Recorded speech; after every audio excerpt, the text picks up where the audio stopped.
Welcome to the Church of Mabus radio show. It's Friday night. It's 7:07 p.m. Central.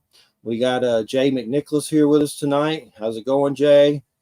Going good, Jeff. How are you? I'm doing all right. And tonight is Patricia Cori, the new Sirian Revelations, Galactic Prophecies from the Sixth Dimension from Bear and Company, a Sacred Planet book. Always great to work with them. Great to have you here, Patricia. How are you doing? I'm doing all right, too. Thanks for having me back on. Been a long time. Yeah, it has. I can't believe it's 17 years of doing this. Like, gosh. And the first reason, just to give you a little background so you were more comfortable talking about these subjects, is the main reason we do this show is because I had a lot of crazy experiences happen to me after going through testicular cancer when I was 17 and chemo. And then a few years later or so, my dad passed away. And I started to have light being weird encounters where I saw light beings in the heavens and seen some here in Florida leaving my house as if they were in the house and flew into the heavens. And also UFO kind of stuff, seeing things in the sky and some strange beings. And it led me to doing this show. And when I first started doing it, I had trouble getting some interviews, and then had said a prayer and had another weird UFO sighting. And then the next thing you know, I was like on the phone with Stanton Friedman, Nick Pope and Nick Redfern, William Burns, all the people from that I usually saw on TV. Suddenly I was interviewing them, and it kind of seemed like there was a synchronicity there. I was like, did aliens hook this up? It felt like that sort of. And but that's the main reason we're here, is to try to figure out all this weirdness. And I guess if you could, what's a little background that started you on the journey of all this high strangeness with aliens and Sirians? So when I was 4 years old, my mom said I walked into the kitchen. I came out from the garden. I had a fort in the tall grass. We lived up in the hills of San Jose, California. And I came into the kitchen and I said, Mom, she was cooking. She said, I almost dropped the pan of sauce because I said, Mom, I'm really not from this dimension. I'm from a parallel reality, but you're not ready to hear that right now. So we'll talk about it some other time. And I walked back out. So 4-year-old kid, which, at the time, it wasn't the lingo that's currently being entered about. It was the 50s. An old part. So as far back as then, I had contact with beings that were feeding me all this information. And over my lifetime as a clairvoyant, I've been walking between I call it walking between the worlds. And around 19 years old, I had another big breakthrough, but it was when I went to the crop circle. My first crop circle was in 1997, and I went into the Julia set, which was the breakthrough crop circle at the time. And I was there for a course, in color therapy. And I had a dream that I was flying over Stonehenge, and I saw this spiral in the field next to it. And I was awakened by a voice that said, pay attention, this is a lock-on point for interdimensional contact, and it's going to be very important for you. Wake up. So to make a long story short, when I shared this with the professor, he said, that's the new crop circle. And I said, okay, talk to me. What is a crop circle? I'm not clear now on that. And he did. And he said, you need to get into that crop circle. So when I did, he took me there, which was phenomenal. And when I got into the crop circle, I went on a journey, the journey of my lifetime, let's call it an astral journey. For 2 hours, I was out of body. And when I came back, I had experienced this contact with these beings, the Sirian High Council. And that was 25 years ago. And the information started flowing through, and it's 14 books later, and I'm still here. What can you tell us as a little precursor to the Sirians for our audience and us? So among the many people that are channeling different bodies of ET or extra-dimensional beings. The Sirians identify themselves as being six-dimensional, non-physical beings, and that there's a body of them that are concerned, unlike the Galactic Federation, there's a body of these non-physical beings that are concerned with the galactic, the physical universe on a whole, but particularly this realm of space where we are, because of the going on. You know about the photon belt effect, moved into this very active place in space, I'm sure. But the Syrians have been concerned with Earth events since the seeding of our planet by beings that were directed by the Sirian High Council. So six-dimensional beings working working with 12 species of ETs, advanced ETs that seeded Homo sapiens. Are you familiar with that hypothesis? Yes, I've heard similar things. Yes.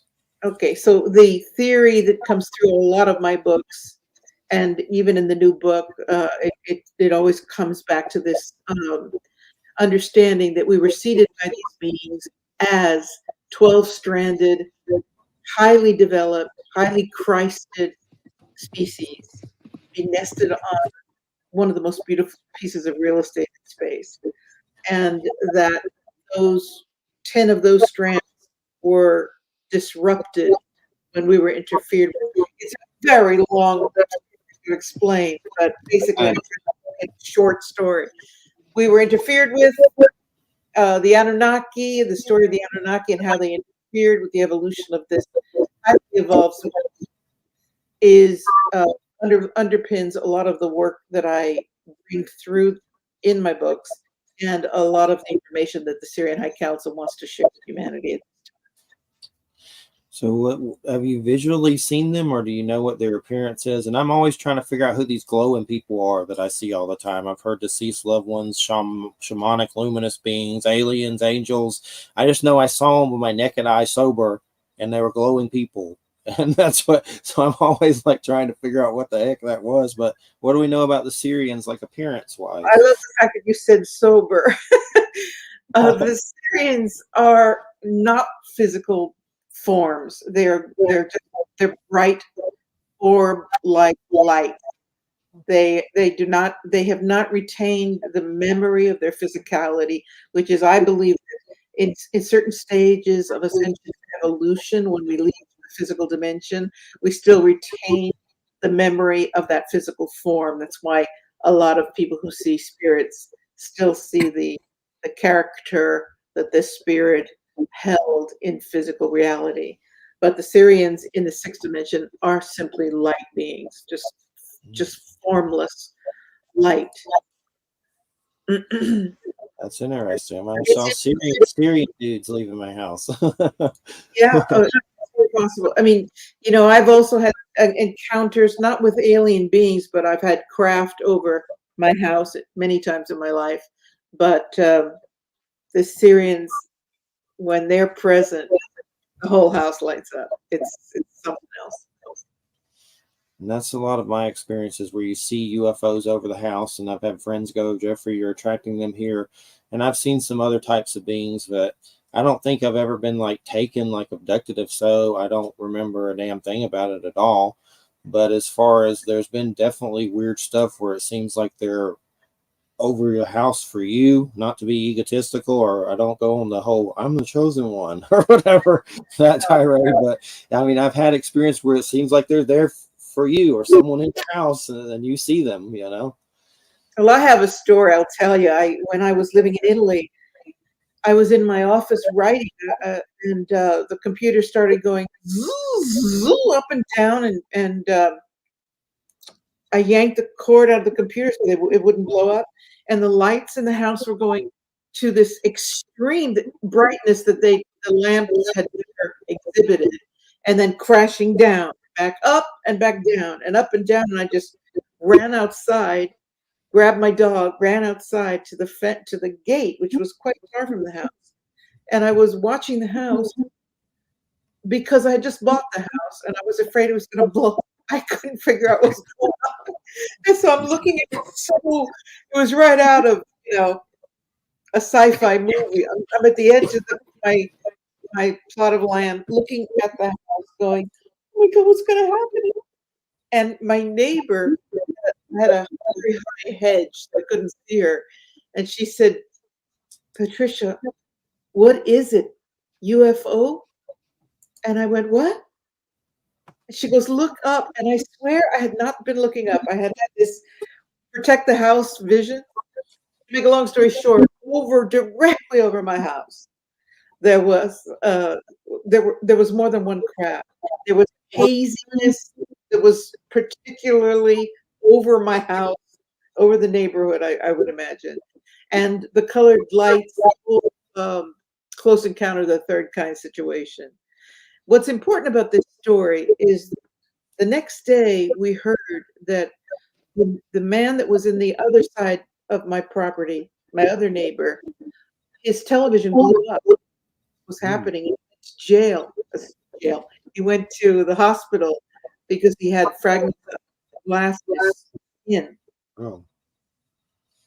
And at that time, I thought that I was seriously going to be taken.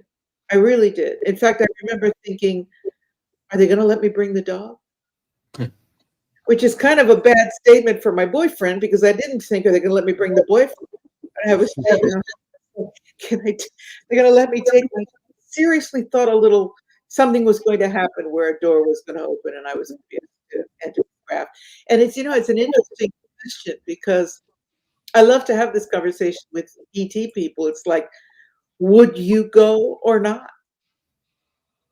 And at that moment, I thought, yeah, I would go. Would you? For me, it would depend on the situation, but more than likely, if I got a good vibe from them, yeah. If I didn't, it's like stepping into a stranger's car. You're gonna be coming back once you get into that car. That's the hard question to answer. So, well, you'd have to be. I think that if you said yes, I'm gonna go, it would have to be with the understanding you might not, or probably would not be coming back. Yeah, that's what makes the question hard. Yeah, I gotta know if I'm coming back or not. But in the state of the planet as it is right now, it's a hard question to answer. I don't know if we'll ever have to face that issue, but in that moment, I certainly thought I would be facing that issue. I know recently I saw that movie Jules, Jules. That's really good if you get a chance. It's got Ben Kingsley and an alien crashes in his backyard, and they deal with some of these questions. It's actually pretty good. It's heartwarming, but it's just called Jules, Jules. But I would be hesitant. I think there's some of those aliens that might make us into soup, like some of those Skinwalker Ranch aliens. Not to say they all want to eat us, of course. I don't believe that, but I would definitely be hesitant for sure. Well, that's the thing, is that, when we're talking about physical beings, I have this conversation quite a lot. It's like the council are not physical beings, like beings. They're extra dimensional versus extraterrestrial beings. And where you've got extraterrestrial, physical beings, you've got polarity. So, the question of dark and light aliens, I feel comfortable saying there's certainly a lot of dark ET energy interfacing with this planet at this moment. But we also have a lot of overriding extra-dimensional beings that are hopefully ready to reach out and give some support here. I know you speak about the secret government and some kind of alien event, and I've heard different things over the years about it. I definitely, not to get into this too deeply because I'll start ranting about it, that Skinwalker Ranch show is some of the craziest stuff I've seen on TV, and not just because they're definitely getting phenomenon there, but there's just so many government spooks there. That's what makes it more creepy than anything. Like, they end the show at a round table with like former Bigelow people, state attorney generals, and just it's a spook fest, you know. Then they had that whole Beyond Skinwalker Ranch show with Chris Bledsoe summoning those UFOs. And then if you look up his book, UFO of God, it's in the Christian section, like 5-star reviews, and everybody's under it going, we're having these experiences too. And some of the experiences he's had, I've had some similar happen, and I've actually asked him to move and stuff like that and had it happen. I don't think I could go out there right now and have that kind of stuff like I used to back in the older days, but I just think it's alarming, that show, that something's up. I mean, they basically just ended a season saying there's an alien base there that they can't penetrate with a drill. Like, it's definitely, and then Beyond Skinwalker Ranch, they're going to all these ranches with former CIA personnel, and all the ranches are having similar activity. So it makes you, I mean, I definitely think there's stuff going on that's paranormal, but you also get paranoid when it comes to government stuff, when they're like blatantly on the show at a level I've never seen with this kind of stuff ever on TV. Well, it's just like, you got all the decades of abduction reports, and that a certain percentage of them are that are taking people and drugging them, and then enacting. This is my humble opinion: enacting an Indian abduction. But the fact that they are appearing on these shows, I don't have television, so I don't get, unless I purchase it as a video. I don't see all that stuff, but I have seen some Skinwalker Ranch stuff on YouTube, and it does look to me like it's part of soft disclosure. Because, as you said, all the spooks there, it's just like, the time of disclosure as they want to present it is upon us. So most likely it's all part of the, I mean, these guys have got PR campaign, marketing people. This is a planned operation for decades now. And I think that, they're really messing with our heads because they have to control the narrative. There's definitely a lot going on with it. I know when I had a lot of my UFO sightings in Georgia, there was a silent type craft that came over my house that was kind of like a helicopter with no propellers that made no noise, and a guy dressed up and looked like military sort of stuff waved kind of mockingly, and it shot off and made no noise. That's the closest I've ever come to them. None of them's ever come to me face to face. There was one time someone put a weird $2,000 credit on my phone after I said I was going to turn it off, and it seemed like maybe some kind of agency did it so they could keep, like, I pay the bill and they can keep listening. And the only thing interesting I was doing was a show about that kind of stuff. So there's been weird little things, but never any face-to-face kind of thing. I know recently we've had the Las Vegas kind of UFO weird thing where people said they saw the aliens. We had the South American weird one where that was just very strange about, people getting hacked up, and they said it was like miners with jetpacks or something. And then you had and I don't know if any of this stuff's true. That all seems kind of weird. Then you had the whole, what was it, the Miami alien thing. That seemed like a lot of weird crap, but it's still weird. I didn't really buy into there were aliens walking around the mall, but it seemed weird that there were so many cops there, like something. Yeah, there's like there's this alleged shootout with cops and the aliens. I think if that had happened, there'd be a lot of laser holes. The first that people should be asking about Miami is, how come 77 or 100 cop cars managed to be at this mall at the time of the 3-minute event? It's so bogus, it's ridiculous, right? It's like, tell me that this event unfolded and there were cops on hand would be credible, because the entire Florida fleet of cops is at this mall. They're shutting down the airport, helicopters. It was just, to me. As far as the Vegas thing, my question is, so I have a real beef with the cell phone. I just hate the cell phone. It's their tool, and it's destroying minds. It's eating up brain cells. Everybody has their cell phone in their hand 24/7, especially the young. And you mean to tell me that they saw 3 aliens in their backyard and nobody got any pictures or video footage? Yeah. All those seem kind of like weird psyops, especially the South American one, or all of them. And all those cops, who's to say DeSantis didn't plan something for a distraction? Someone said that. See what Congress is passing that day after something like that happens. And we have DeSantis down here. He's like a South American weird dictator dude or something. But always trying to mess with the weed for medicinal, like trying to lower it. Like, that's too high, the THC, we're going to lower it. It's like, would you just... But all of it seems kind of weird. But when it comes to the government doing something with this, where do you think that's headed? Is it? I mean, because you think about Phoenix Lights and Stevensville, Texas. There's been these weird UFO psyops that seem like it could be military, just messing with people. I don't know if Phoenix Lights was aliens, but I mean maybe, but maybe not either. But there's a lot of weird stuff with psyops definitely going on. Always, it seems. Well, a lot of people think Phoenix Lights was a holographic test.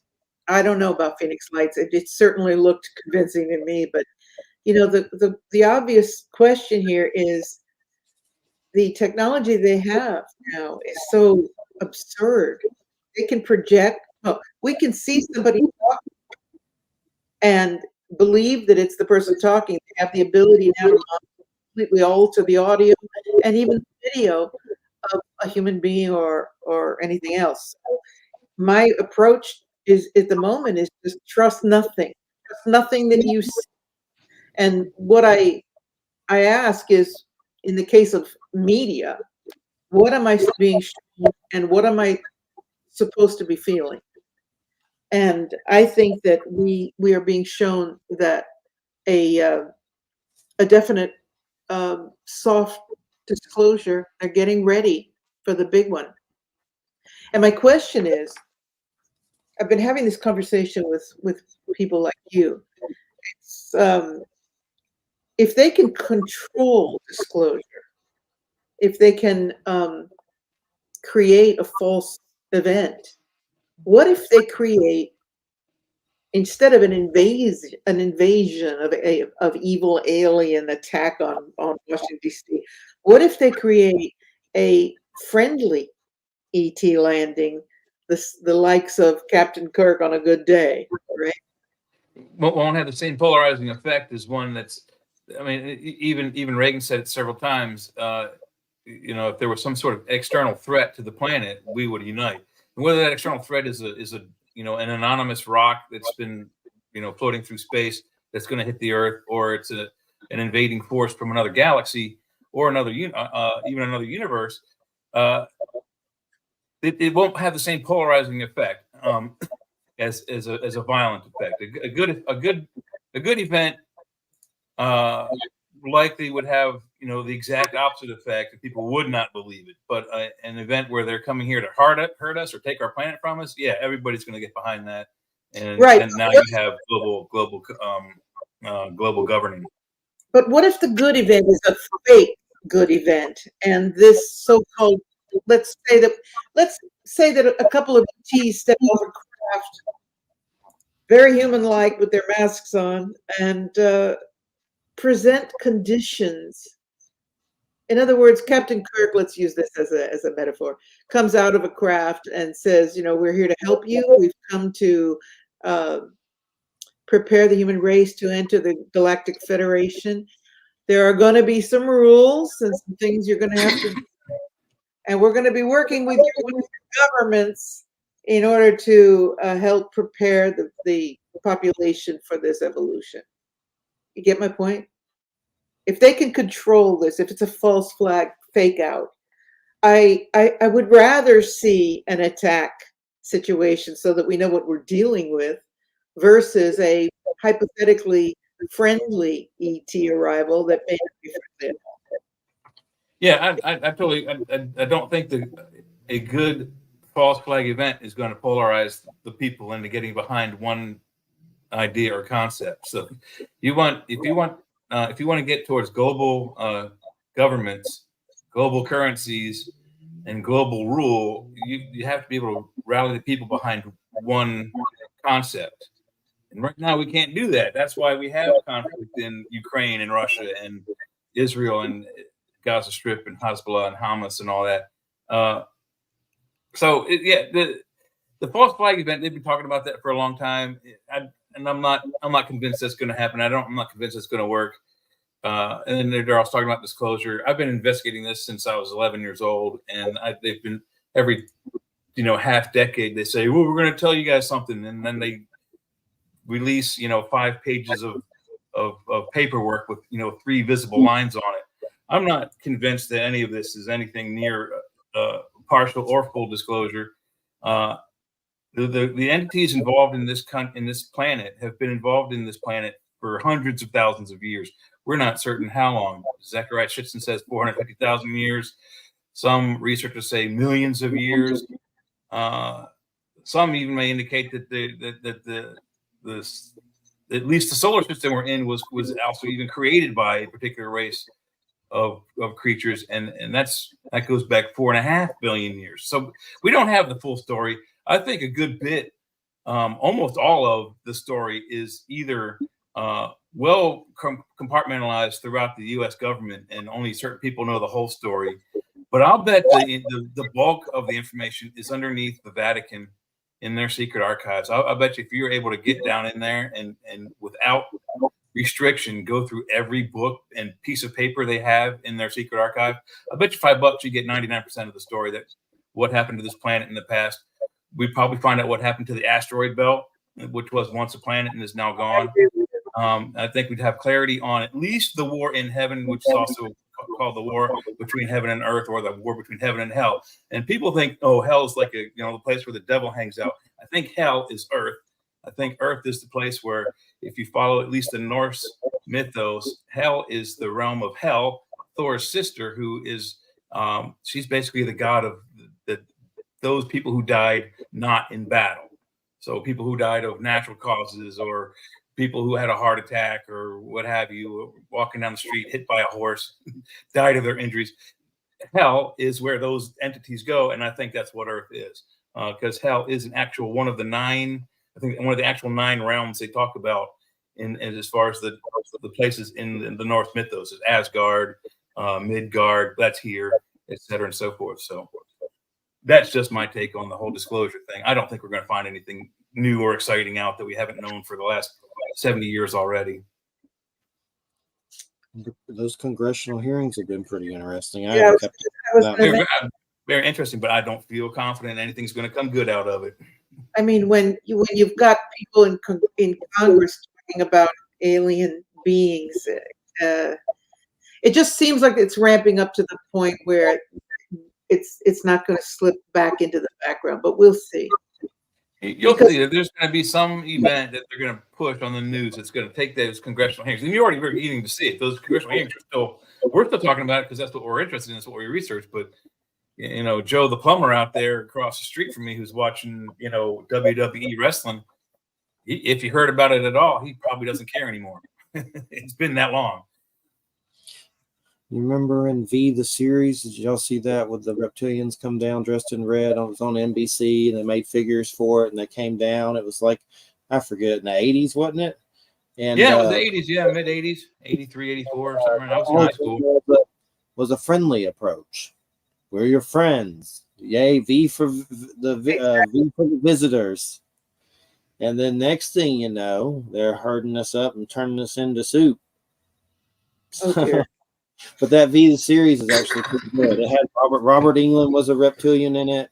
But they all, when they first appeared at first, they all, had masks on as humans. And they said they needed water from us. And that's why they were here. But it turned out as they went inside, they were, eating everybody. But that's what I was looking for food, yeah. The soft. It's also a very similar plot line for the Zeta Reticulum star system, how they met the Greys. And I've heard the story versed both ways, that it was the Greys who are in charge of Zeta Reticuli, and then the other version is that the Plehirans, or those who call themselves on Earth the Anunnaki. Well, they don't call themselves the Anunnaki. We call them the Anunnaki here on Earth. Where allegedly they had several planets within the Zeta Reticuli star system meet the Greys. The Greys tell them, hey, we're your friends. Our planet is running low on resources like water, like gold, whatever they're, running out of. And they made friends with these people in the Zeta Reticulum star system who were capable of interstellar travel. They could go between their 2 solar systems, and that's about the length of their travel, which is still pretty far. further than we could actually travel at the moment. But the Greys made themselves friends of these people in the Zeta Reticulum system, and then slowly, it was like a kind of like a fifth column takeover, slowly revealed their real intentions, whereas it was a hostile takeover in the forms of, like one of those proverbs, that, wolf in sheep's clothing kind of thing. I think that's what we're looking at. We're at least looking at part of that. Some of the entities that are involved in this planet, they're hiding their presence. They don't care if they get seen. They just don't want to be overtly seen. But for whatever reasons, they require some sort of stealth, of not being, completely known to the populace of this planet. And Patricia, I know you talk about the evolution of our species and the ascension process, and what is it, going to 4D? Is it a 5D? If you wanted to get into that some to tell us. I'm just mostly trying to figure out too, what are some of your sources saying about what's happening right now? I mean, everything just seems like we're just about to have nuclear holocaust almost every day, like the doomsday clock, and just every day there's new. I have to look at political war crap every day at my job, and it's just like every day seems to get a new level of fear of all hell breaking loose. I'm just kind of curious about the evolutionary process and ascension, and also about what's going on and what they're saying. Well, the Sirians are saying, and have been saying, that in this moment where we hear more and more people talking about being five-dimensional beings and having ascended to the fifth dimension, they're saying, hold on a minute here. What happened to the fourth dimension? Why are you jumping over the fourth? And the information that's prominent in the new book is that, and actually this book, I want to preface this by saying this book isn't a brand new. It came out in 2018, and the publisher, the new publisher, said we need to reissue this book because it's so prominent at this time on the planet. So it's a reissue with a bit of an update. So the book has a lot of information about 4D and how, no, we're not going to leap over 4D. We're going to move through it, and we are actually slipping out of 3D and moving into 4D now, which is one of the reasons why, well, main reason why so many people are feeling time slipping, completely morphing, because the according to the council, which is not necessarily in accordance with the scientific approach or a physicist approach, but according to them, 4D is timelessness. And they also say very, very strongly that in this process of slipping into 4D, which we are doing now, we still retain such a consciousness of 3D that we don't still recognize that we're in this other dimension. It still looks very much like 3D. But I'm sure you'll agree, you can feel time morphing. And the way that they describe it is, it's like a room full of treadmills, the space-time continuums, like a gym full of treadmills, and they're going at different speeds, and some of them are slipping back or forward.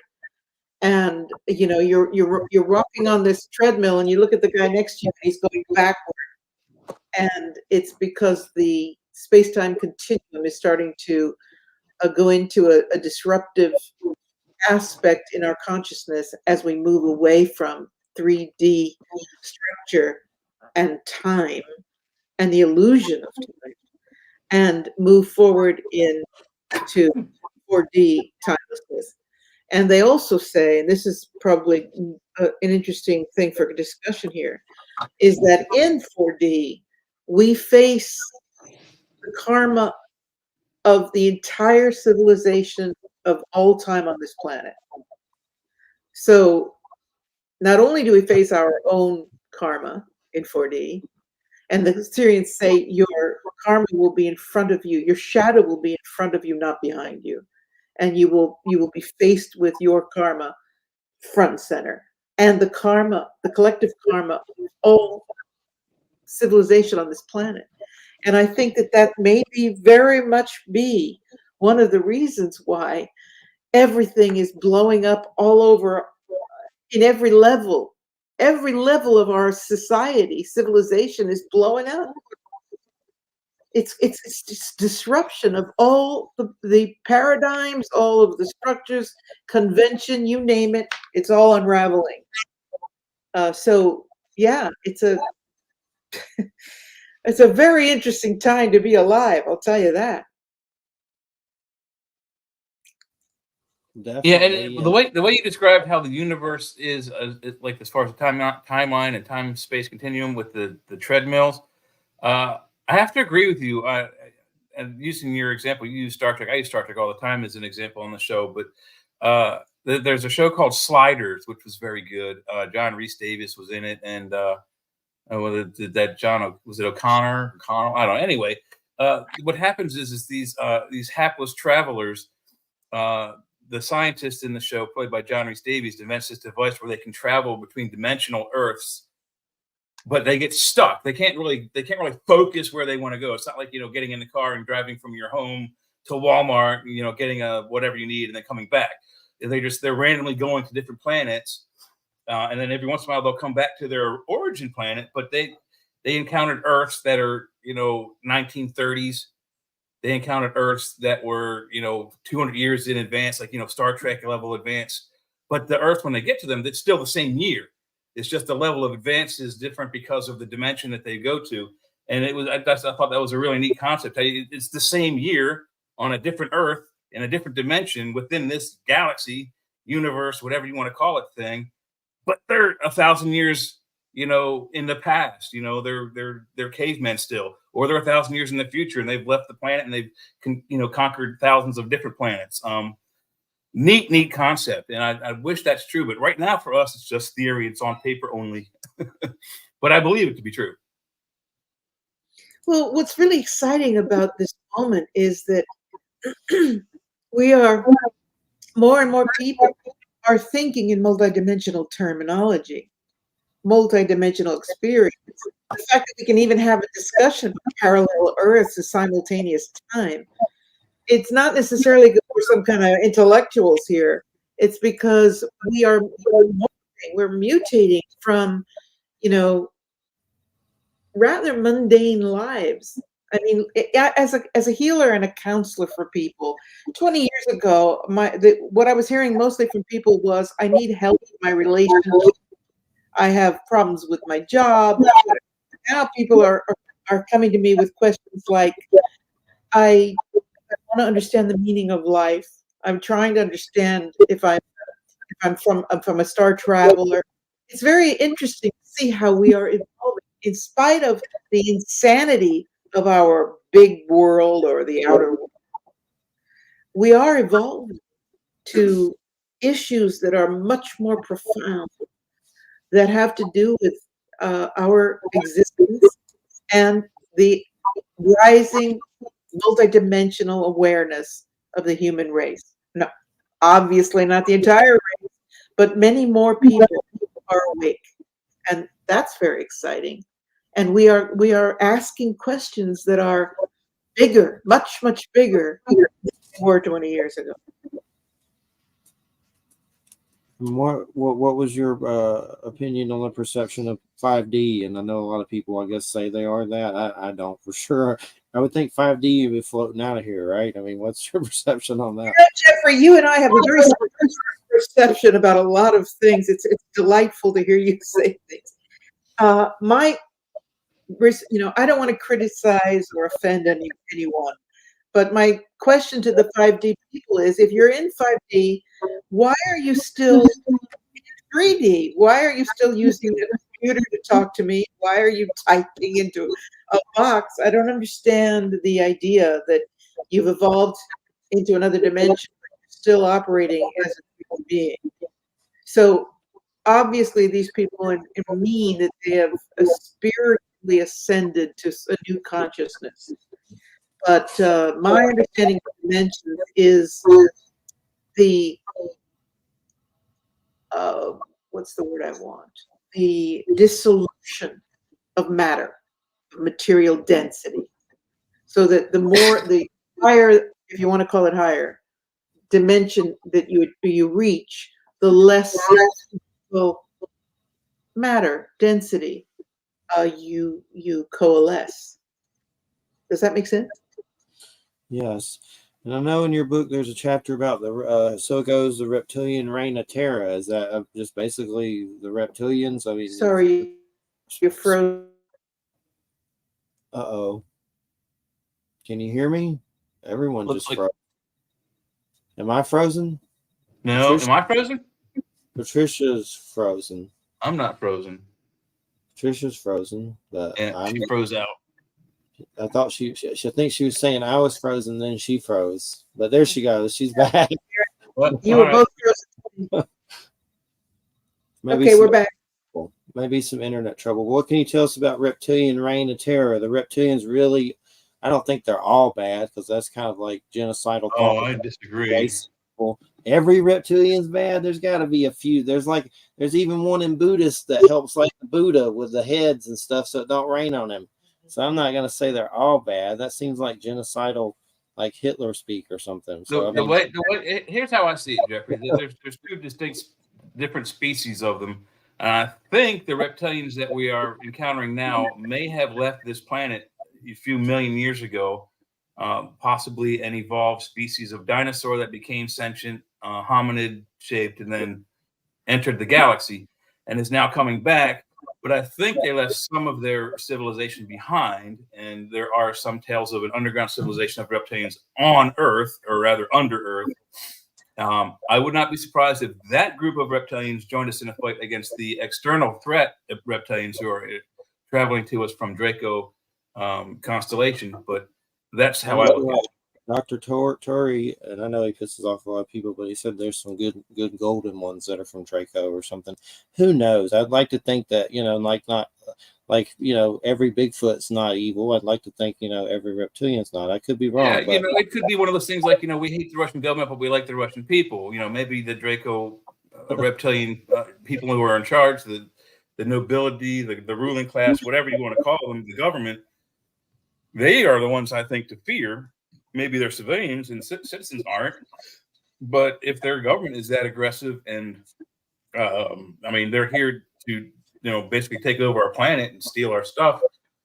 But how do we know it's our planet? Were we deposited here from another planet? Are we half breeds of native beings and extraterrestrial beings? We don't have those full answers yet. So, yeah. Well, let's consider for a moment that what if these beings perceive that have been here well before human beings, Homo sapiens, and therefore perceive us as an alien species? I'm just throwing this out. And that we were supposedly seeded here. So in essence, we are alien to this planet. And so they see us as cancerous, invasive species. Does that make them evil for wanting to get rid of us?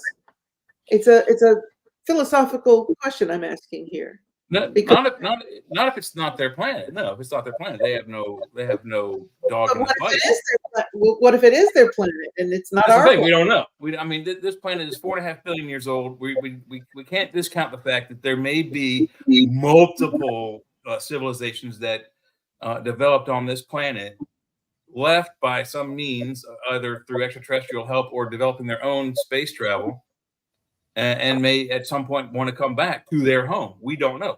We can't prove that this is our home. Yeah, I was born on this planet, but did our species originate here? There's speculation we may have came from Mars. There's speculation may have come from the fifth planet that's just outside of Mars, which is now the asteroid belt.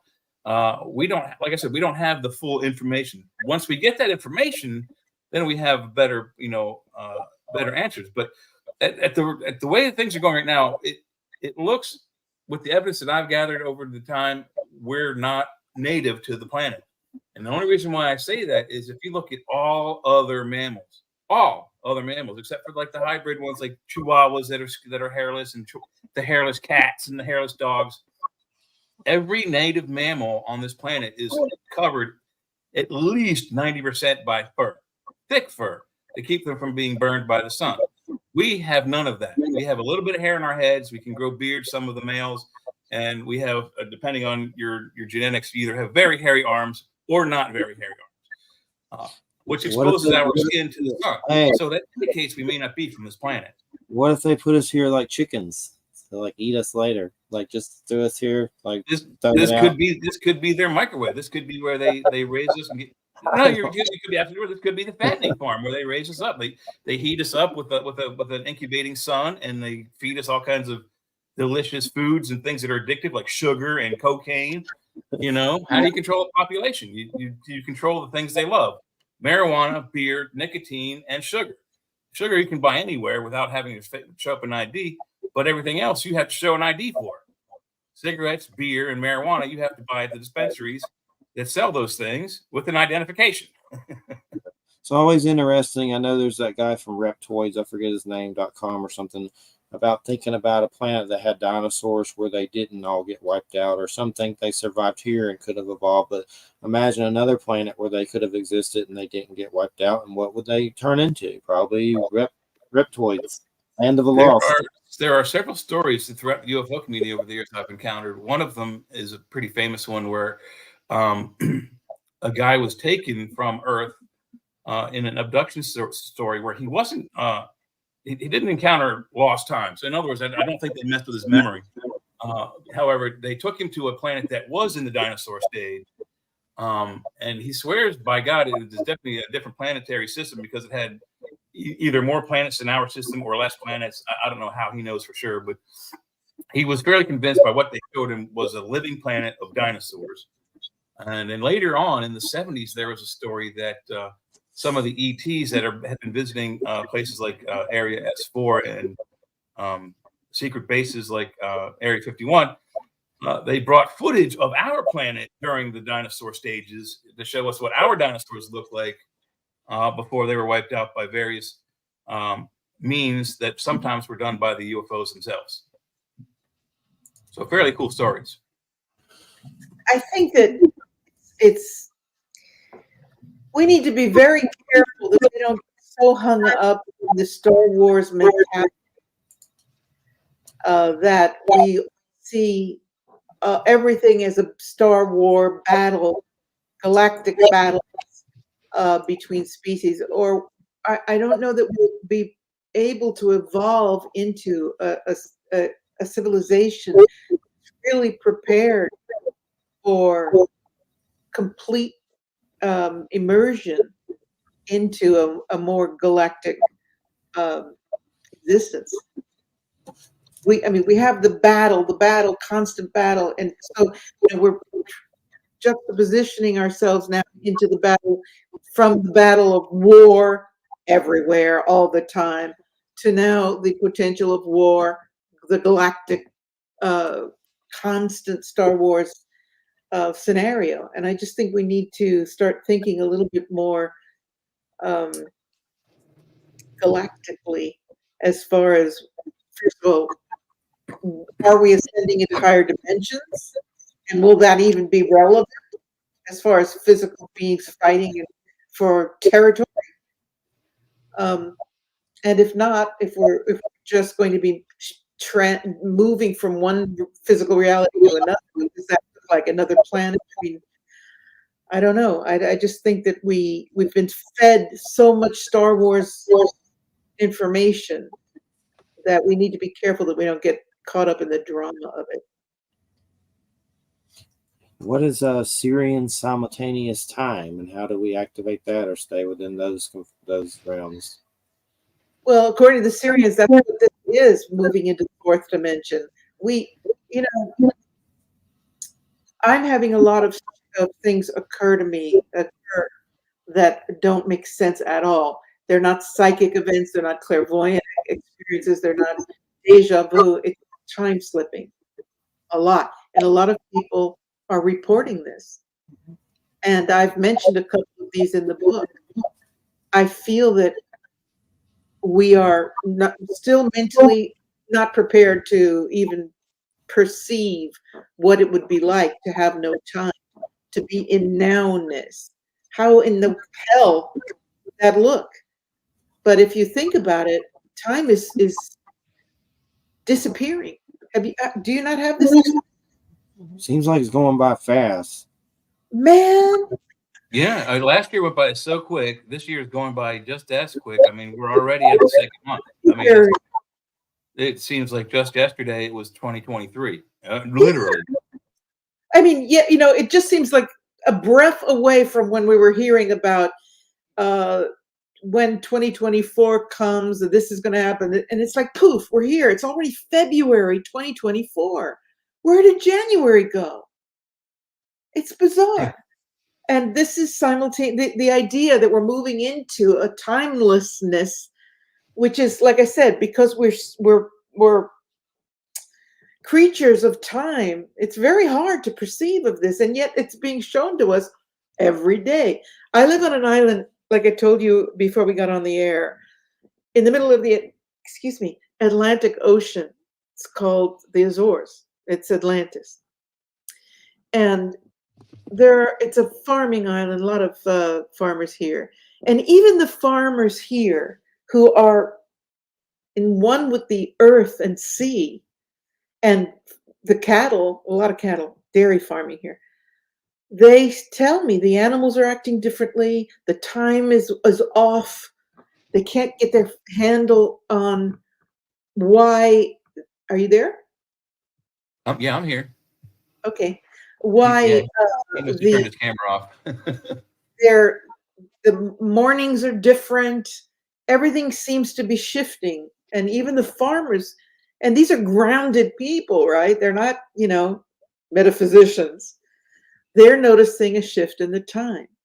And I think that is extremely important. And I think that is a reality of all the things that we're facing right now. This shifting time is very, very important. And it's a big message from the information that I think we're experiencing some sort of the way either our arm of the galaxy is in some sort of time dilated piece of space, or we're nearing some sort of whatever anomaly, and magnetic anomaly or something. It seems to be making our time speed up. So this is something we know exists, that time dilation is like they send up two watches, one that stays here on Earth and one that goes up in the spacecraft, and it can be attached to a monkey's wrist or an astronaut's wrist. And when they go up, and it doesn't matter how long they go up for, an hour, 20 minutes, or just straight up and come back down. If they go straight up and come back down, and usually I think it's 7 or 8 minutes time difference between the two clocks, even though they were just calibrated and turned on at the same time and then sent up into space. So I think that's what's happening to us now, is some sort of time dilation where our years and days and months go by faster. Although time clicks by at the same rate here on Earth, it just seems faster. Yeah, I don't know if that makes sense to anybody, but that's how that's what it seems like. I love that term that you use, time dilation. I've got to remember that. That really spells it out. It's an actual term. They actually use that for, like I said, when they were doing especially the Mercury and Apollo missions, all the way through all of those, Gemini, Mercury, Apollo, they had synchronized times on the devices. Everything that went up with the creature had a clock on it that was synced to a clock on the Earth. And when that clock returned to Earth, it was not in sync with the one that it left from. So that we experienced that. We know it exists. So that's probably what is happening now. Is our solar system revolves around something within the center of the galaxy. And as we move away from that, time slows down. As we move closer to that, time speeds up. So I think that's probably we're on a swing where we're moving closer to the shapely center of our galaxy, which we think is a black hole. But was a described and theoretical thing by a scientist named Shapley back in the 50s or 40s even. So that's probably what's going on, is we're heading towards the center of the galaxy. Well, two things I'd like to add to what you were saying is, one, that's reminiscent of the Philadelphia experiment when they brought the craft back in. They couldn't fit it back into the right time slot, which is why there was such mayhem. And the experiment of the ship coming back, it seemed to not fit the space-time continuum, which is way over my understanding of anything physics at that time. But actually, I can explain that. So what happened with with the Eldridge. So the ship is here when it disappears. Then when it comes back, the ship should have been here, but when it comes back, it's just slightly It's on a different either it or behind it. When it fused together, men who were on the new ship are now finding themselves inside of bulkheads, between floors, and in some cases not even on the ship, because some of them did not even return. There were, I don't know how many total missing, but of all the men on the boat, at least 5 or 6 never are reported seen again. Yeah. Poor people. Can you imagine? Yeah, and then most of them died. So I mean, it's a very dangerous experiment. Good movie too. If you don't know if you've seen the movie with Michael Paré, fairly decent. I don't know how accurate, but fairly close to what was described, but a little more Hollywoodized, if you would. And we also want to remember in one of my earlier, I think the first book, we are reminded that time is an illusion. We take for granted this illusion, but just bear in mind that it takes 8 minutes for the sun's light to reach the earth, so that we're already living in an illusion of time. Mm-hmm. And when we talk about the stars and the Pleiades, are they still there? How long does that? Some of them are.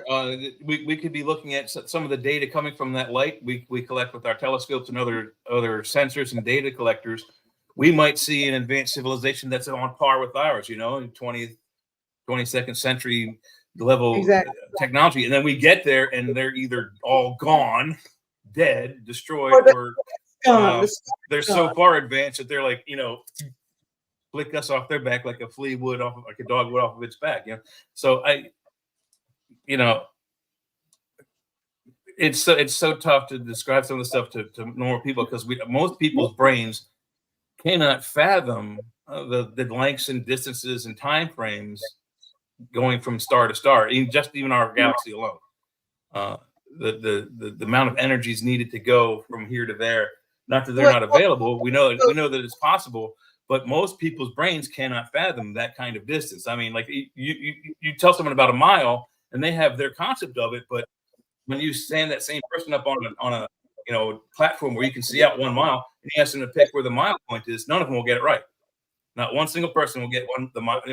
Maybe a few train operators, like a few plane operators, maybe guys who drive a truck every day can spot it, but most people can't judge distance at all. Right, but Jay, the problem with that idea is it's based on 3-dimensional physics. That is the point A to point B, and the distance it traverse is based on a 3-dimensional perception. But what if point A is here and point B is here, and you can zip through? Okay, we're not talking about floating space. We're just talking about the distances between the light reaching here, which is what you're talking about. That's what I was saying, is that our perception of it as a species, most people can't contemplate it. Because like I said, we see light from a distant star, doesn't matter which star, pick one, and we see dinosaurs. So we're like, oh, cool, let's go to this planet. It's got dinosaurs. We get to that planet, and then all of a sudden we find there's a civilization that's as advanced as us, maybe even more advanced as us, and they take us over. So the perception isn't on how to get there. The perception is it a good idea to go there? Are we seeing the correct data? And the only way to get the correct data is to send something there to get the correct, like what's happening now, and send that back to us. If it were a delayed 8-minute thing from the sun, that's awesome. That's only 8 minutes old data.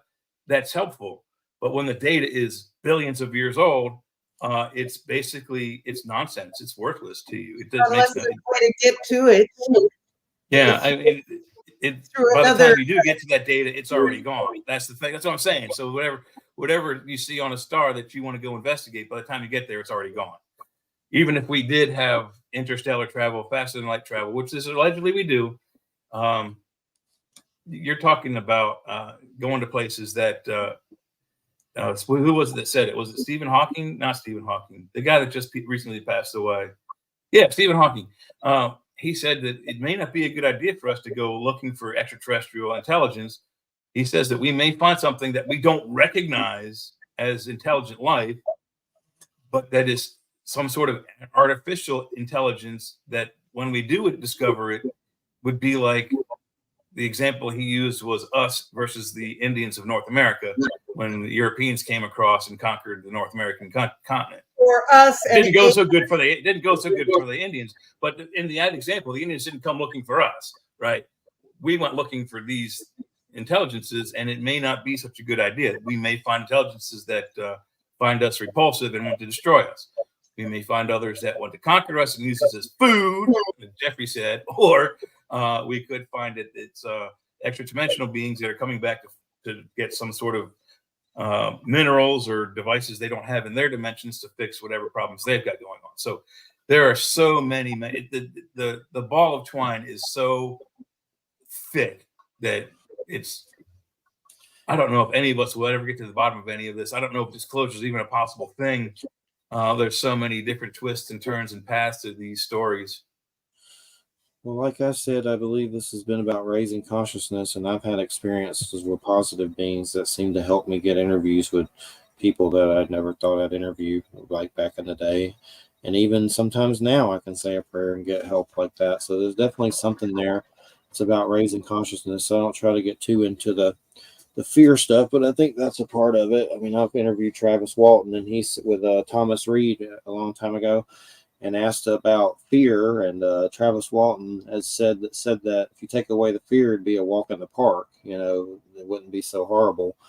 But from the experiences of getting interviews and then having a UFO sighting that led to being on the radio, and then next thing you know, talking to Stanton Friedman and all different people like that.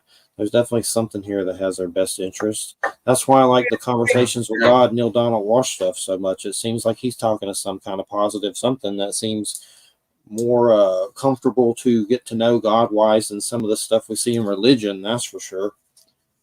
So that's why I was so caught up in the Star Wars mentality that we're seeing everything as war, as a confrontation, and that contemplating there needs to be, there is for me, and I think there's for you too, Jeffrey,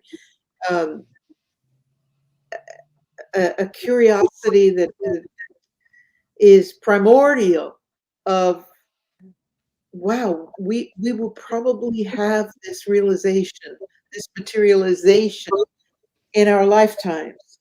I think that going from 8 million sightings a year to confirmed real contact. I think that this is something that I hope this is something that I'm going to see in my lifetime.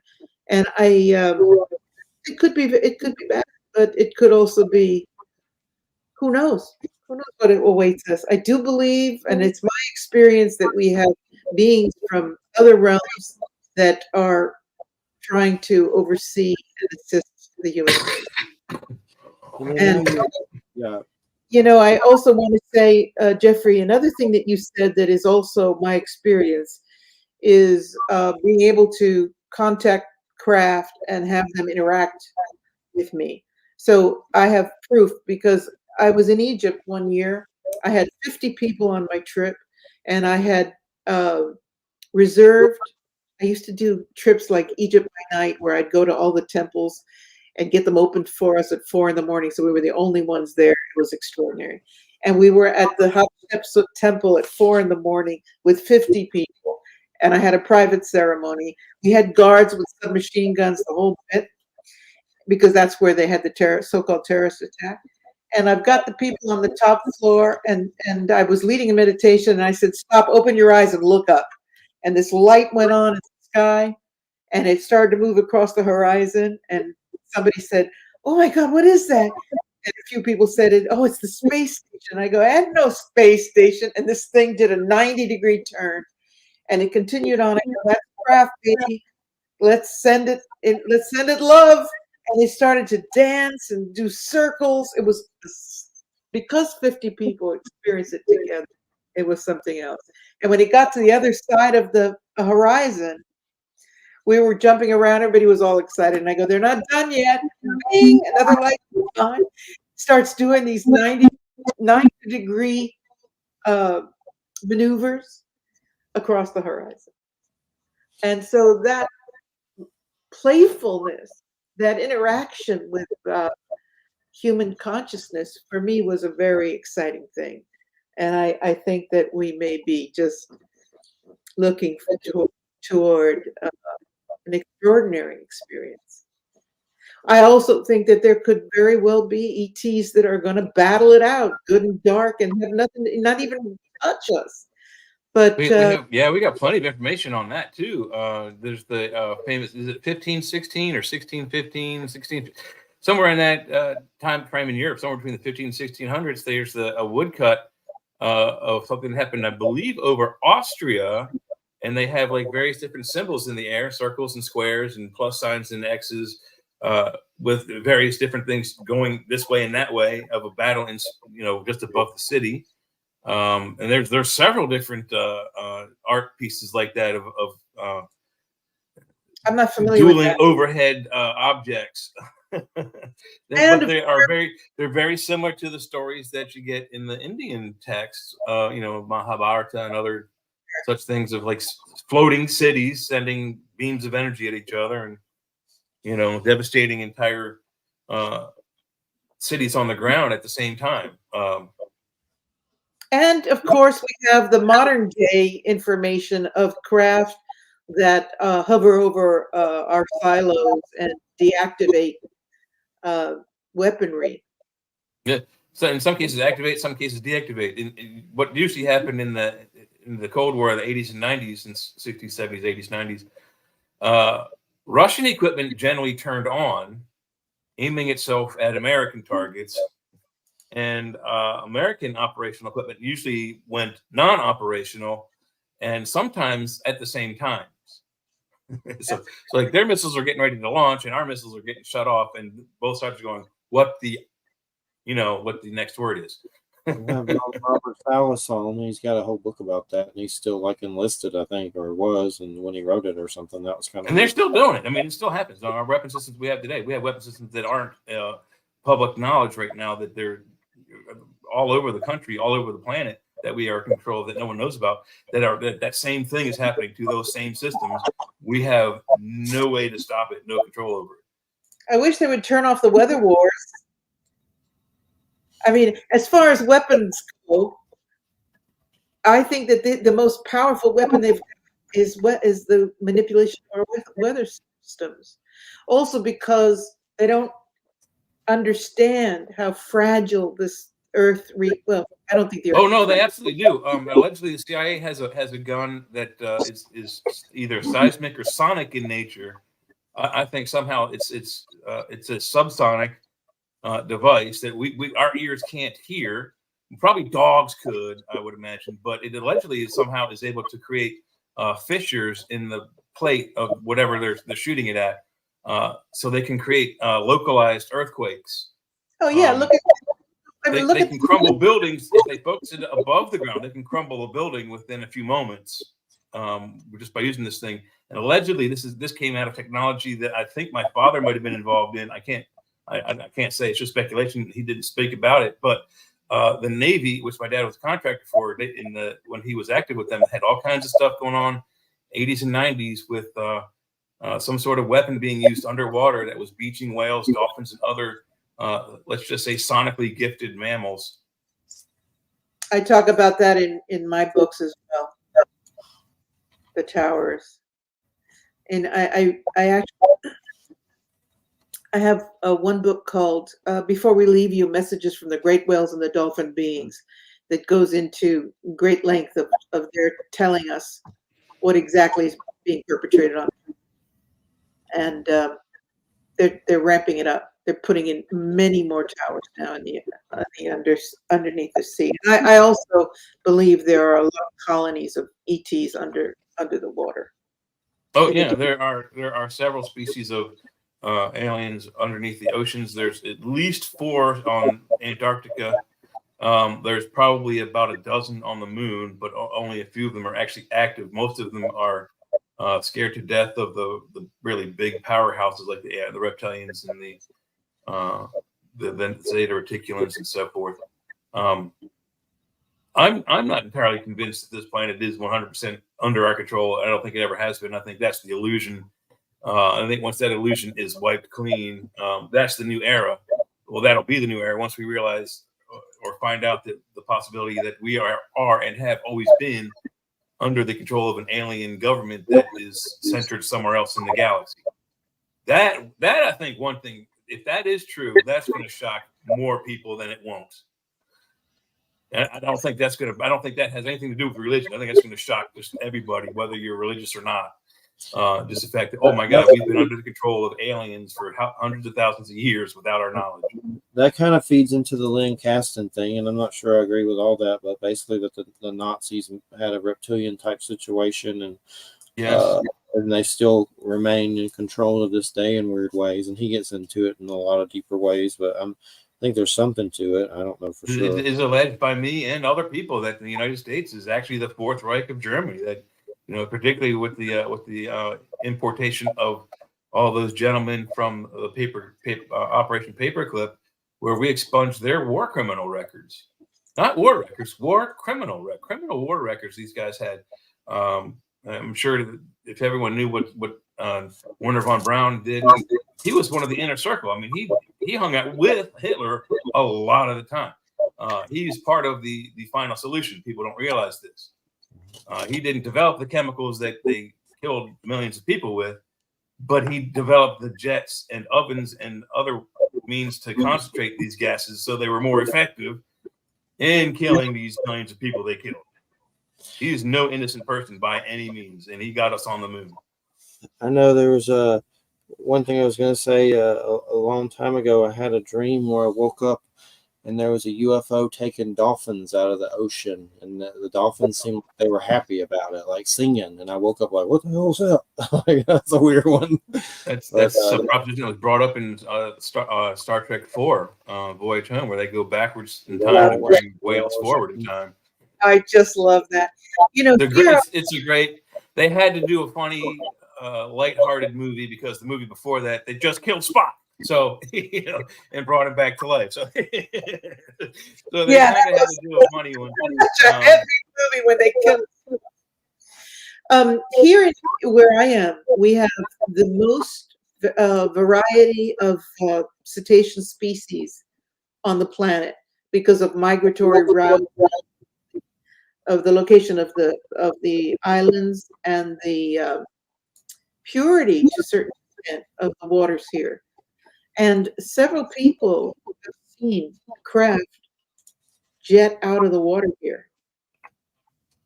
I mean, reliable people that, you know, say things to me like, "Did you see what happened last night?"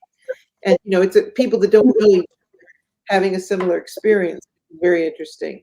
So it may very well be that we've got underwater colonies not far from here.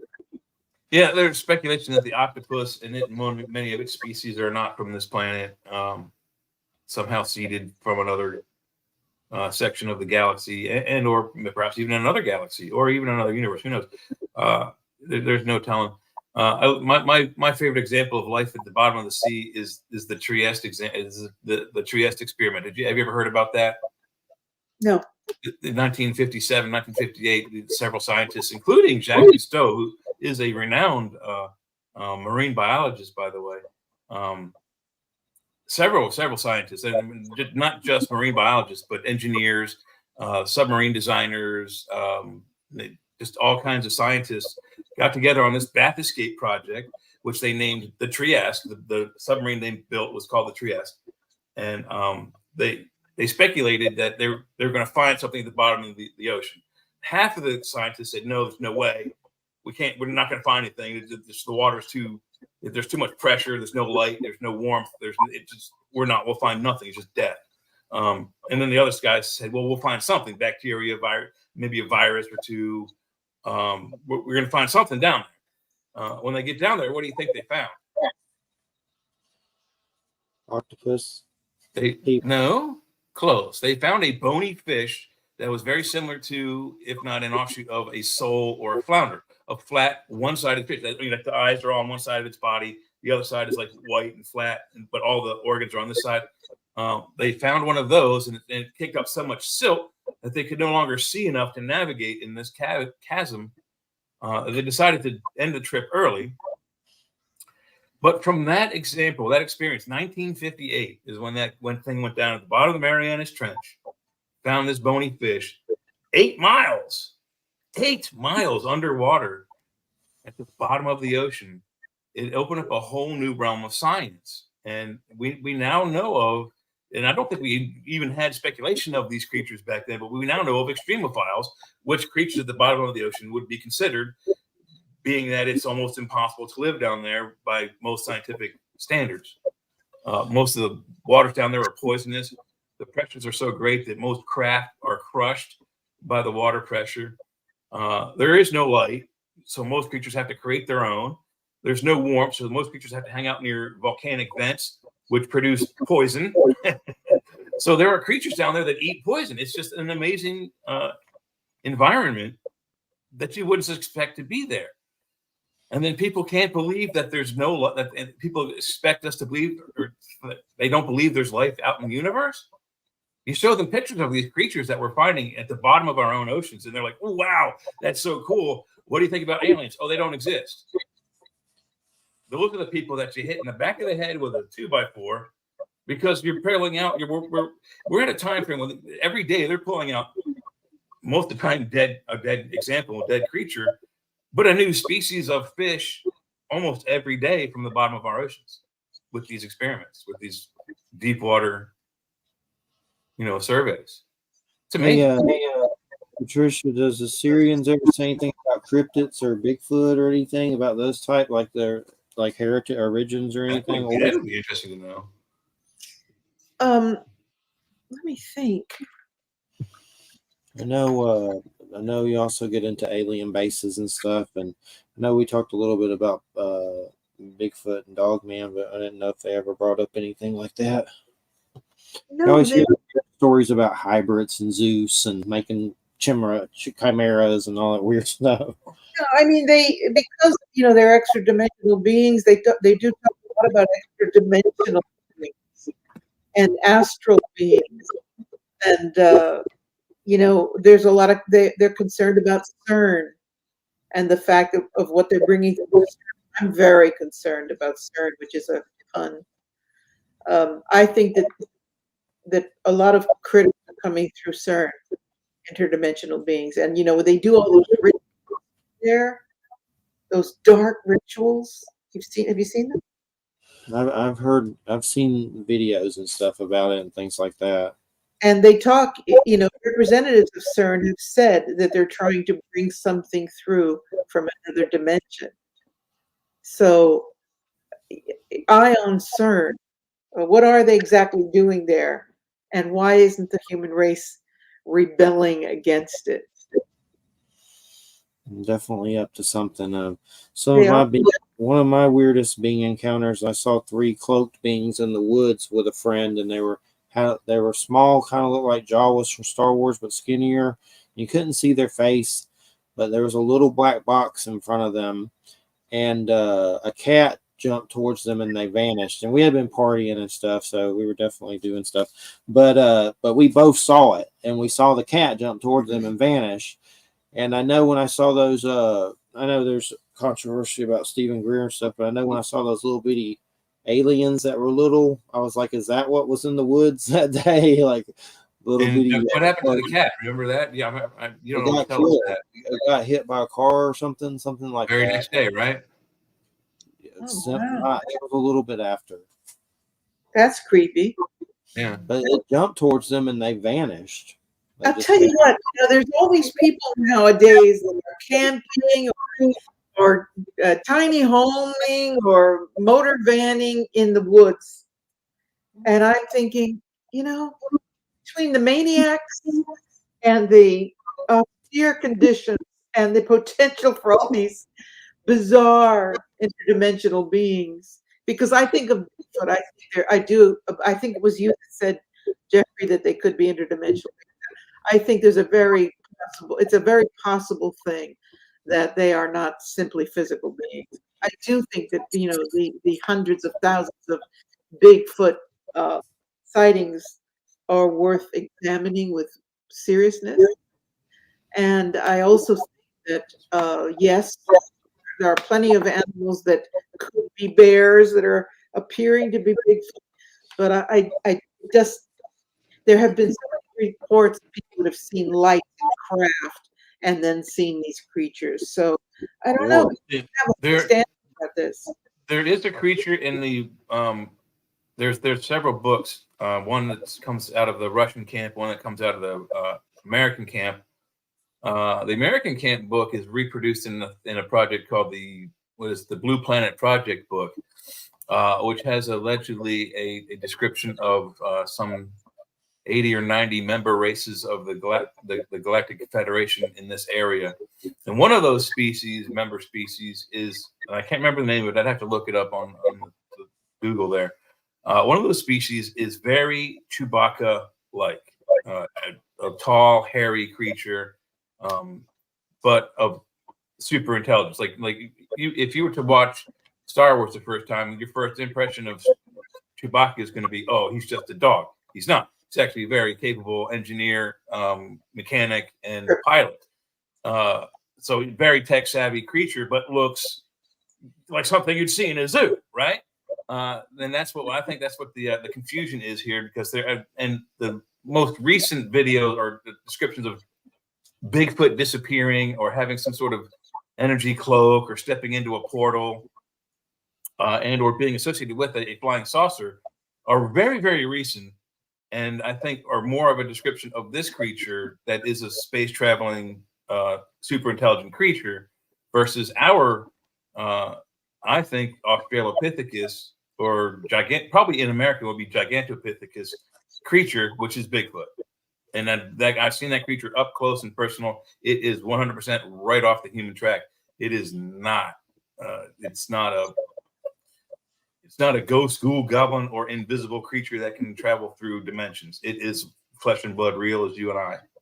Jay thinks they're all physical. I'm on the fence with it, but I also think they could be physical, and then when they croak, there's a spirit that could be around. Well, that's us too, then. A quantum level, the same thing with us. So that makes sense to me.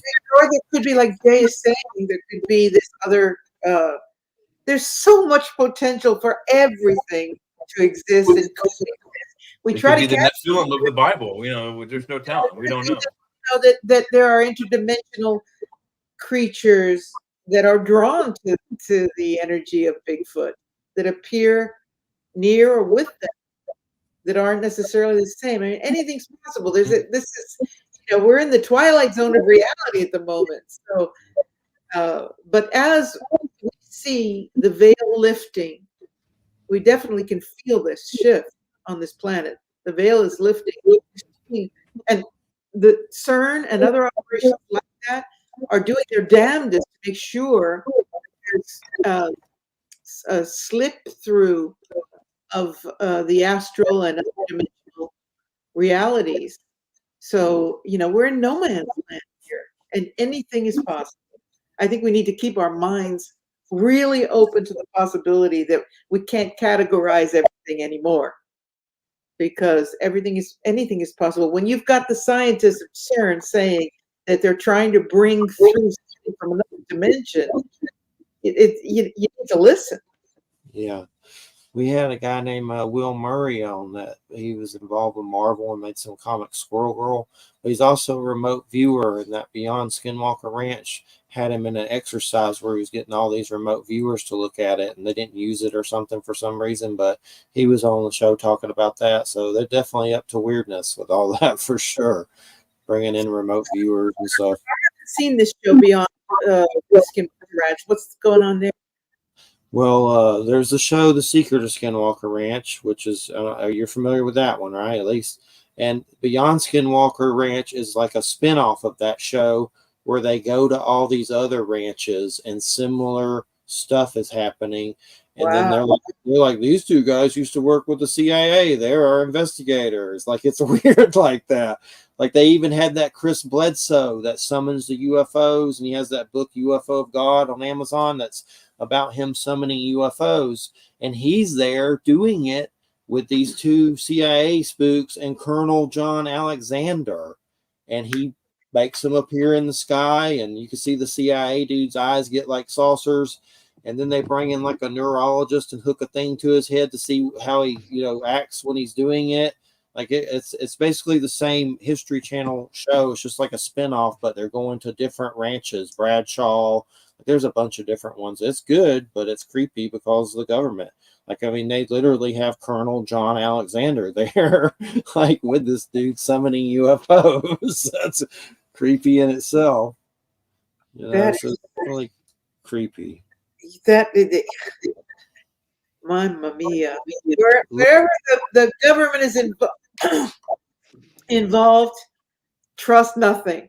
Yeah. They are well aware of many things. But then that's part of what I'm skeptical about the disclosure thing is there are certain things they would eventually have to disclose, which in my opinion, if they do disclose them, and I don't think they will, it could collapse at least the United States government.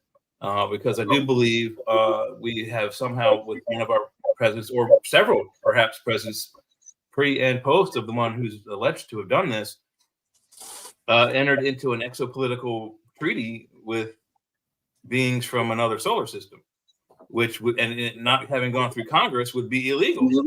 So I don't think if that actually happened, the Galactic Treaty 1953, allegedly Eisenhower entered a treaty with the Greys, reptilians, and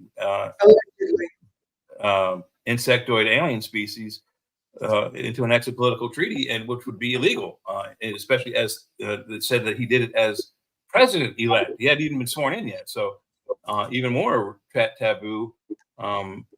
You would have to have taken him through Congress. So but there wouldn't be any Congress if an alien species said we're going to deal only with your New World Order hierarchy.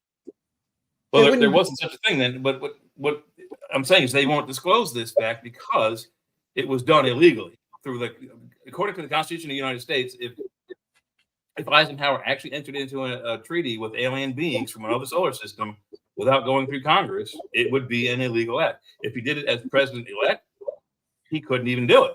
He'd have to wait till he was inaugurated, A, and then B, he would have to get Congress and the House of Representatives involved to create a treaty with an external government from our planet. And allegedly that has happened. I'm not understanding what you're doing. So allegedly in 1953, Eisenhower entered a treaty with the alien species illegally, and they won't disclose the aliens because one of those facts is because of that. If that once that fact is disclosed, almost every presidency from Eisenhower forward is debunked and devoid, because all of that is unconstitutional from that point forward. Right, but do you think that there will be, if we have confirmation, quote unquote, of species? Let's say we've got craft arriving in 6 or 7 capitals on the planet. If they land on the White House lawn, there's not much we can say about it. But the United States government still will not reveal the fact that they have a treaty. If you've got craft landing in capitals all over the planet, I don't think that the Congress of the United States is going to be the problem. No, you're right. It will not. But if they disclose that fact before, or if that fact comes out before full disclosure, it could collapse the government. And I think that's what they're afraid of, is one of the things. And the economy, which they are. Oh, yeah. It would certainly probably hurt the economy very bad. Yes. Yeah, I agree. What about some of the stuff that comes out of exopolitics? I'm not going to say it all seems like Amazon alien erotica. Certainly don't want to judge it all, but there's weird stuff like, I mean, at first I didn't really know if I didn't believe the Obama time traveler going to Mars story or whatever. Like, I don't know if that was true. If it was, I'd like to see a little bit more evidence. But then I know Michael Salla, which I don't really have a problem with him. I watched the Kawani interview he did, which was fun, which Kawani does a lot of Bigfoot stuff, which I like.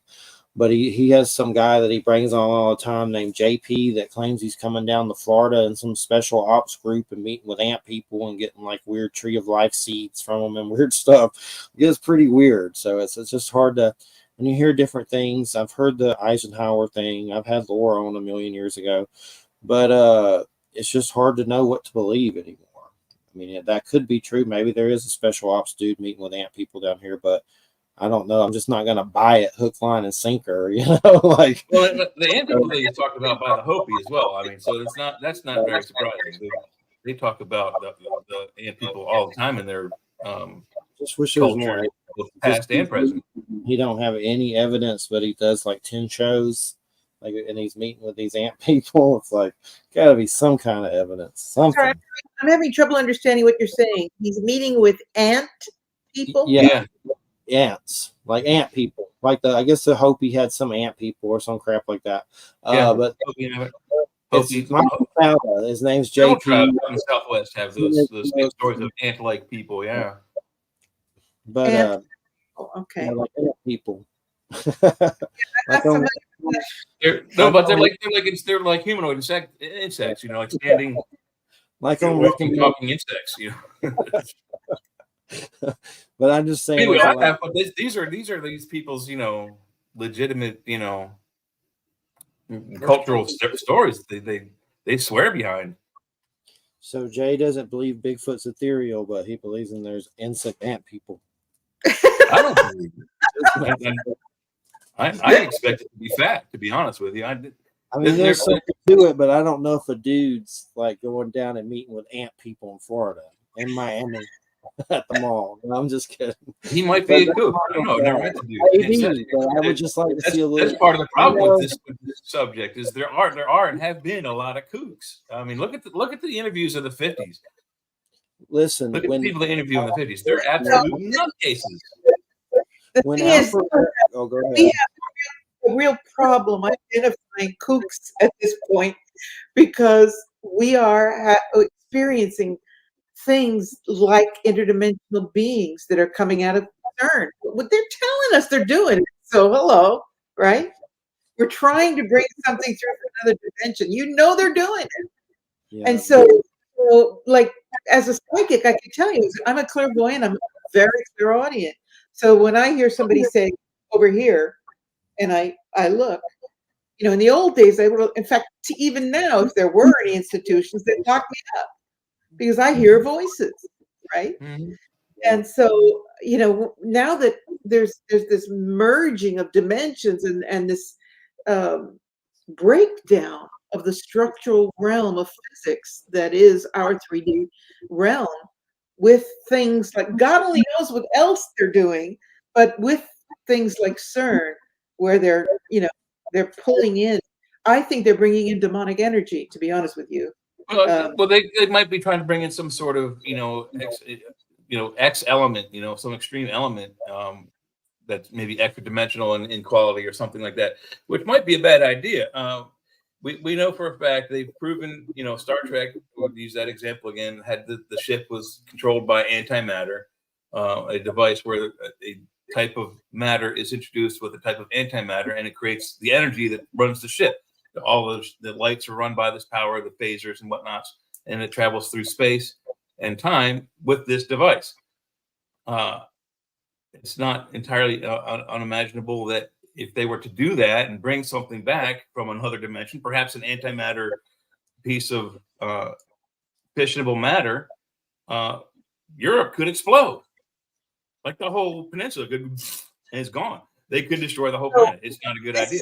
Whatever they're doing doesn't sound like a good idea, period. I'm not a physicist, but it doesn't sound like a good idea from my point of view. To interject with a concept that I think is important, especially since we're getting close to the winding down point. And that is, out of all this wonderful conversation we've had tonight, and theory and perceptions, it's really important to stay grounded in one absolute, because none of what we're talking about is absolute. But one thing that is absolute is we're leaving this planet, right? One way or another. One way or another. Sooner or later, we're so out of here. And if you're not grounded in an understanding, which I am, that we're eternal beings, you're going to be worried about every freaking thing that goes down. If you go back and look at any of the interviews, I think it's so important for people to really contemplate their immortality and to recognize that even if this place blows up or they blow up Europe or we have a fission moment, whatever, if you do understand and believe that you're an immortal being, none of it really matters. Because this finite amount of time here, what, 90 years, 70, 80, and nobody has figured out a way not to pass away. So we call it now ascension, we call it passing over, but basically you die. You have a short time on a planetary body that is a three-dimensional construct, and then you die.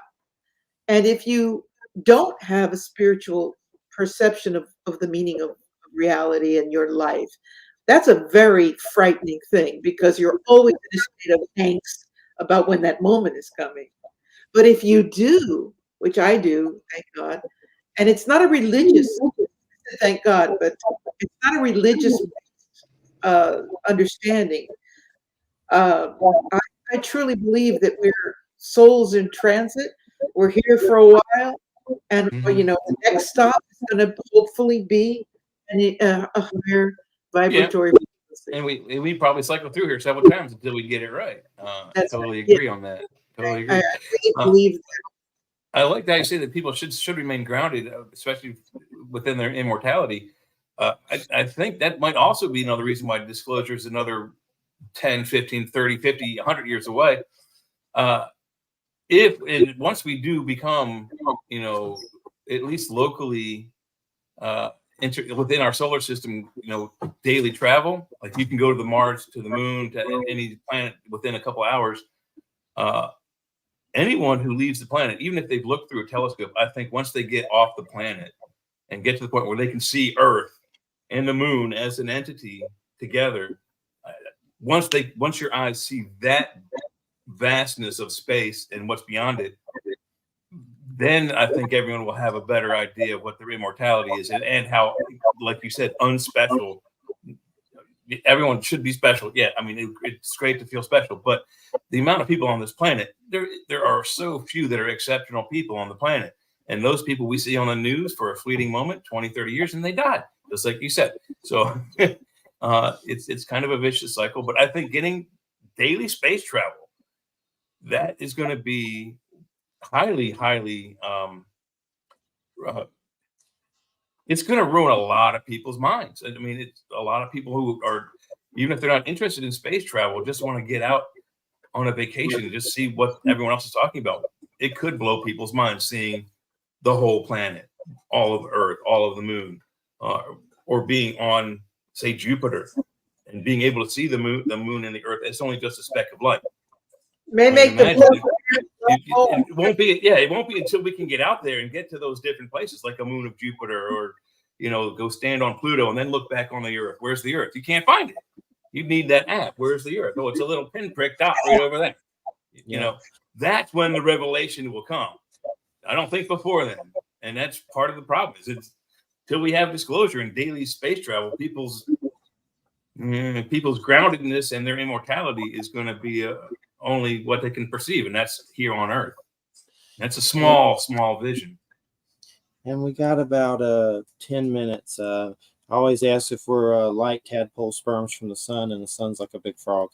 Because I have weird sun experiences that are really weird, where it's like, is the sun trying to like mess with me? Like it seems like it's like close, and then I can close my eyes and let that white light fill it. I've walked into buildings and seen like astral grays and weird stuff like that. Almost like it's going to be the sight or something. But I know, Patricia, what about I know you talked about staying grounded, and what is the ultimate key? What are some ways that we can do that? Because to me, every day just feels kind of like, I don't know, crazy or kind of painful lately, uncomfortable for a lot of people. And during all the virus and stuff that happened, it seemed like a lot of people and celebrities and just like people were dying off like crazy. Like there's just craziness going on. But what are some ways to stay grounded? Such a vast question, but I'd like to start by saying, as much as possible, get rid of technology. So I run into resistance to this concept. But for example, when you're talking about movies, you guys keep talking about movies, and I'm like, oh, I haven't seen any of these because I gave up TV 25 years ago. We're kind of geeks about that. Sorry. Yeah, and I'm like, I really do need. It sounds like I want to see that, but years ago, during the time, the professor that brought me into the crop circle, he worked with Sony, and he told me stories about what's going on with the TV, and I just was like, you can't be serious. This is one of the reasons why I quit TV. And he said the flicker, which I write about in the book, the flicker in the set is deliberate. And that's a different book. I'm sorry. It's programmed into the television, a certain frequency, a flicker that puts you in a receptive, quote unquote, state, very close to a hypnotic state within seconds. And they did incredible tests for this. This was no accident, right? To put people in a state of receptivity. They would become almost trained and almost hypnotized, not only by the messages and the programming, but the frequency of the television itself, right? Now, you add in this little puppy here, and people can't, they can't walk without it, they can't drive without it, they can't live without it. You can't see a teenager walking through any public area not look with his face in it. The parents are, right behind him. I don't know how the kid stays focused on the parents enough to follow them everywhere through the store. The other day, I saw this family. This woman was glued to her phone, and these little children, 2 children and a husband, and they were out at a cafe. Okay, and these children are looking at her like, "Mom, Mom," and she was like, I was like, "You seriously can't put that down for 5 minutes? You're to be with your children." So when it comes to talking about groundedness, it's really make a choice, and most people are making the technology choice because it's convenient, and it's like pretty soon they'll want that technology under your skin, and people will do it because it's hip and convenient. It's so much more convenient to just go like this instead of having to carry around this heavy phone. Mm-hmm. And so, one of the best things I can recommend to people, and I do all the time, is start, liberating yourself from this technology. So, I have a phone here because it's nighttime, and I do keep it in the house at night in case of an emergency. But during the day, in a hidden location outside the house, I don't want the frequency in. I don't want to be addicted to it. And, with speaking about being grounded, it's like, check your addiction. If you can't do without it, you're addicted. So when I got rid of the TV, 25 years ago it was, I was like, wait a minute, because I was in Italy and there was nothing but garbage. Then they brought in Sky TV, and it was your best movies in the history of what did they have in European vacation when they were in Italy? It was like 5 channels of cheese and one was of government or something. Like the kids were losing it because there was no television in Italy. For a while, I looked because I was like, well, there's no other option but this. And then one day I went, wait a minute, why am I paying all this money to be manipulated? It's crap. So I got rid of the TV. I barely ever use the phone. I use the computer, but you know what I do now? I put timers on because I realize I get hooked into it. If I'm on the computer for too long, I get hooked. So I put a timer on, 2 hours max, and then I step away. And that's part of counseling nowadays. Is they're telling families, especially with, they have multiple kids and cell phones, that pick a room in the house, no technology. Like maybe have like the radio for like to listen to music or news or whatever. But when everyone's in that room, no cell phones. And most families are picking like the dining room so when they can sit down and eat and talk. I don't understand that concept because when I come to eat, it's not to talk, it's to eat. I want to eat. So you should pick a social room, no technology. When you enter this room, there's a bucket. You put your cell phone in on the way in, and on your way out, you can take your cell phone back. Right. It doesn't enter into this room ever.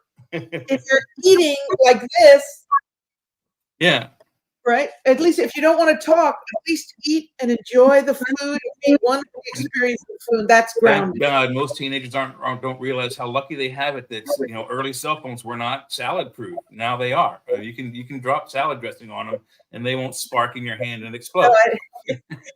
And I don't let people come in my house with cell phones. I don't. So they're like, "What is your problem? What is your obsession?" Oh, no, it's not an obsession. It's a choice. I should laugh about all that frequency stuff, but I honestly do believe they use that stuff to zap us. And sometimes I had Robert Duncan on once, a guy that was for the CIA. He was with the CIA, and he made some kind of technology they stole to gang stalk people and hurt people with it, and he came out as a whistleblower. Yeah, they used it on what's his face in Central America in the 80s.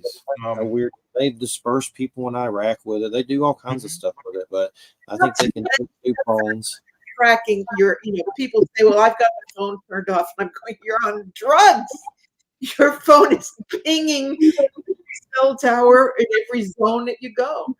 So I keep the phone outside, out of the house, and these actions to me are very grounding, because it's like I am consciously aware of things that can deter me from being at peace, sovereign, solid, relaxed.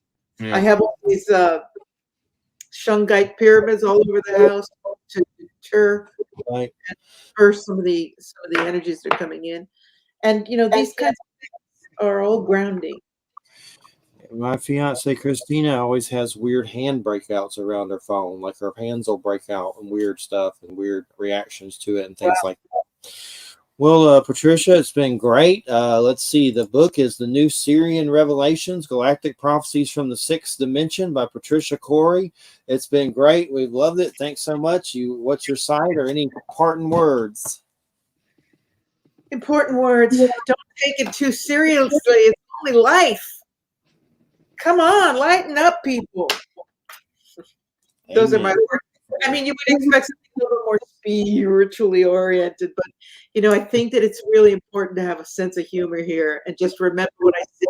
You're only going to be here for 70, 80, 90 years if you're lucky, and make a game out of it, celebrate it, stop worrying so much. Either way, you're checking out one way or the other. And it's a crazy thing to go through life afraid of life. Mm-hmm. What a waste. Definitely. Well, we appreciate it so much. Thanks. It's been a great show. Everybody, you're listening to 9 at Public Radio, 107.7 FM New Orleans. We'll have Augie Nost here next week. Everybody have a good weekend. Thanks, Jay. Thanks, Patricia. Thanks, Christina. Thanks, JoJo. Thank you. Really enjoyed it. All right. Take care. Yep. Good night. Good night.